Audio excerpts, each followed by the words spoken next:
Vous êtes-vous déjà retrouvé dans le rayon vin d'un supermarché face à cette bouteille de Veuve Clicquot à 60 euros qui trône là comme le boss final du rayon champagne? La plupart des gens pensent que c'est le summum du champagne. Ils regardent cette étiquette dorée, ce prix qui fait mal au portefeuille et se disent ça c'est du luxe. Mais si on vous disait que ce n'est que le niveau 1?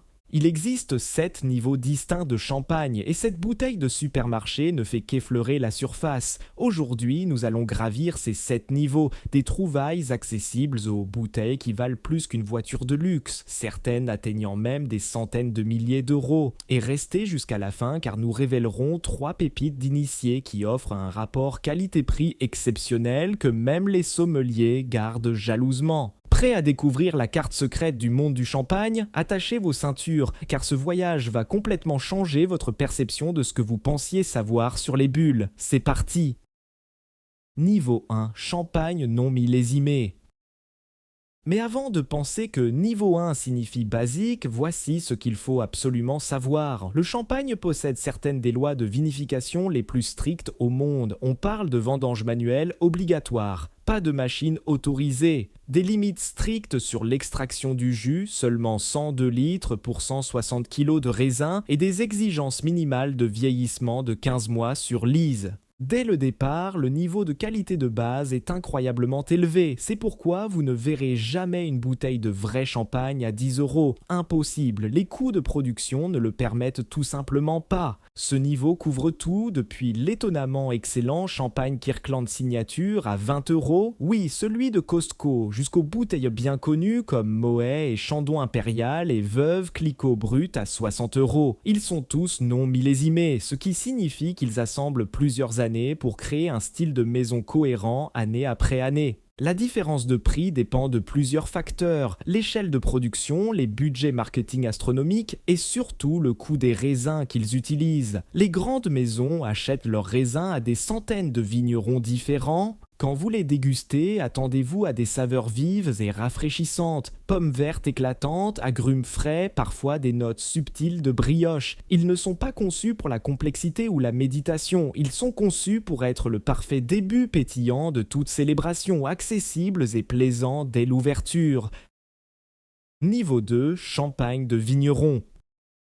Le niveau 2 change complètement la donne, le champagne de vigneron. Si les grandes maisons sont des blockbusters hollywoodiens avec des budgets énormes, les champagnes de vigneron sont les films d'auteur acclamés par la critique que les vrais connaisseurs adorent. On parle de bouteilles comme Pierre Peters, cuvée de réserve à 70 euros ou Villemar et compagnie Grand Cellier à 85 euros. Ces noms ne vous disent peut-être rien, mais dans le monde du vin, ce sont des légendes. Au lieu d'acheter des raisins à droite et à gauche, ce sont des vignerons qui cultivent leurs propres raisins sur leurs propres parcelles et font leur propre vin dans leur propre cave. Tout tourne autour du terroir, exprimer l'âme unique d'un seul village, d'une seule parcelle, parfois même d'une seule rangée de vignes. Quand vous dégustez ces vins, vous goûtez littéralement un lieu, oubliez les grandes saveurs briochées et rondes. Pensez minéralité laser, craie pure et agrumes intenses qui vous réveillent les papilles. Ces vins font réfléchir, ils racontent une histoire et c'est exactement ce que choisissent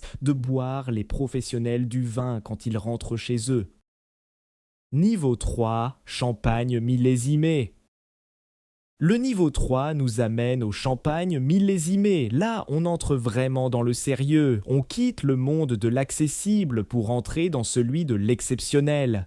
Une bouteille comme le Paul Roger Brut millésimé 2015 coûte environ 150 euros, tandis que le légendaire Bollinger La Grande Année 2013 approche les 175 euros. Ces prix ne sont pas du marketing, ils reflètent une réalité de production. Cette année sur la bouteille, c'est sacré. Les maisons ne déclarent un millésime que lors d'années météorologiques exceptionnelles, peut-être 3 ou 4 fois par décennie si on a de la chance, 2008, 2012, 2015, des années dont on se souvient encore aujourd'hui. 100% des raisins proviennent de cette seule récolte extraordinaire.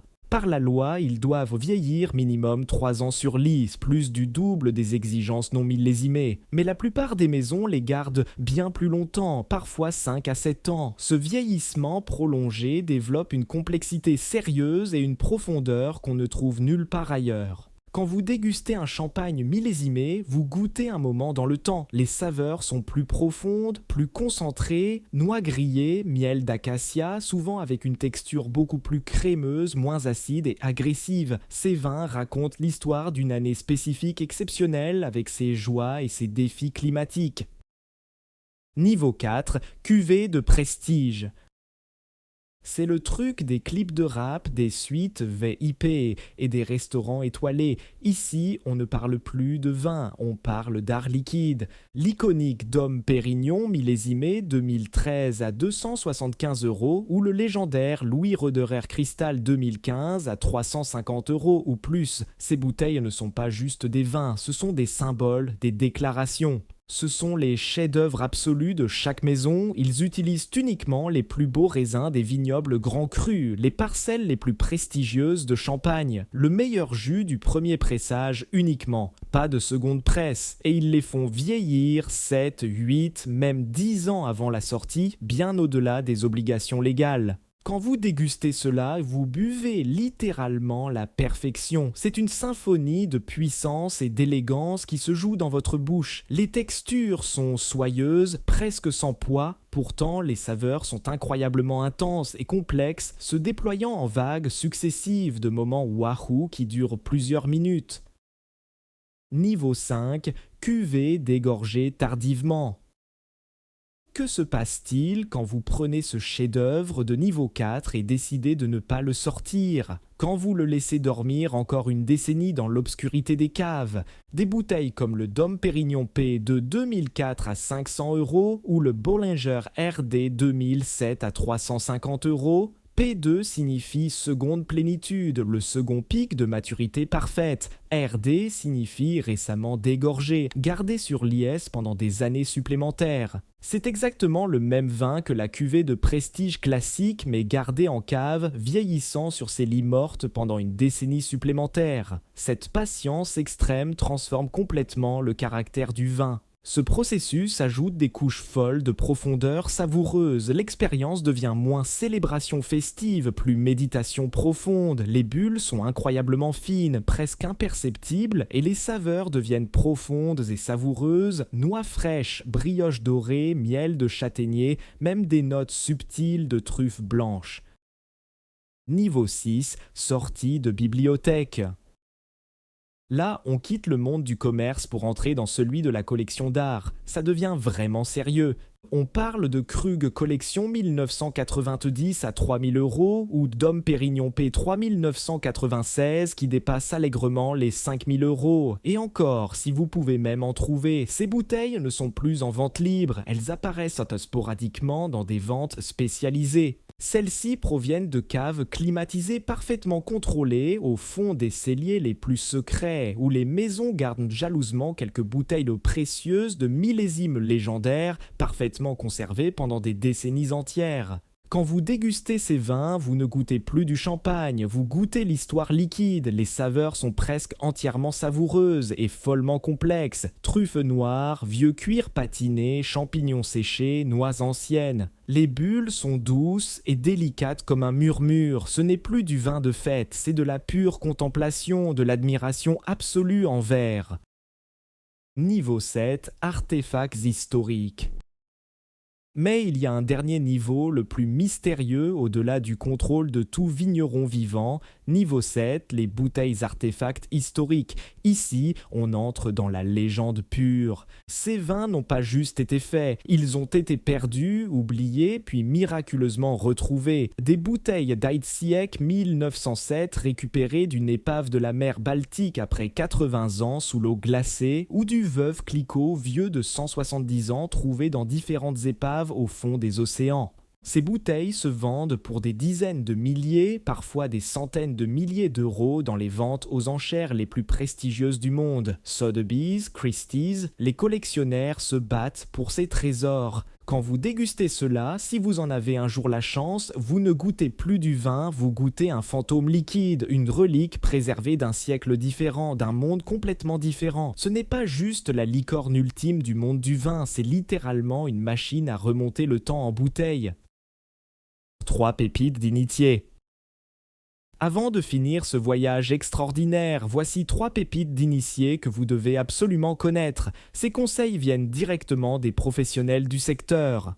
Premièrement, le champagne Kirkland Signature de Costco à 20 €. Je sais, ça sonne bizarre d'acheter du champagne chez Costco, mais écoutez bien, grâce au niveau de qualité élevé imposé par les lois strictes du champagne, c'est un vrai champagne remarquablement bon pour un tiers du prix du Veuve Clicquot. Les sommeliers le savent, les critiques le reconnaissent. C'est une évidence totale pour les apéritifs. Deuxièmement, explorez absolument les champagnes de vignerons pour le meilleur rapport qualité-prix global. Vous obtenez d'incroyables expressions de terroir, souvent pour moins cher que les grandes marques commerciales. R.H. Coutier à 50 € est absolument exceptionnel. Si vous en trouvez, cherchez dans les caves de spécialisés. Gaston Chiquet à 55 € est plus facile à trouver et tout aussi excellent. Enfin, Charles Heidsieck Brut Réserve. Les critiques internationaux l'appellent bébé Krug pour d'excellentes raisons. Ils utilisent des quantités massives de vins de réserve plus anciens dans leur assemblage, exactement comme le fait la prestigieuse maison Krug, lui donnant une richesse et une profondeur qui dépassent complètement son prix de 85 €. C'est du niveau 4 au prix du niveau 1.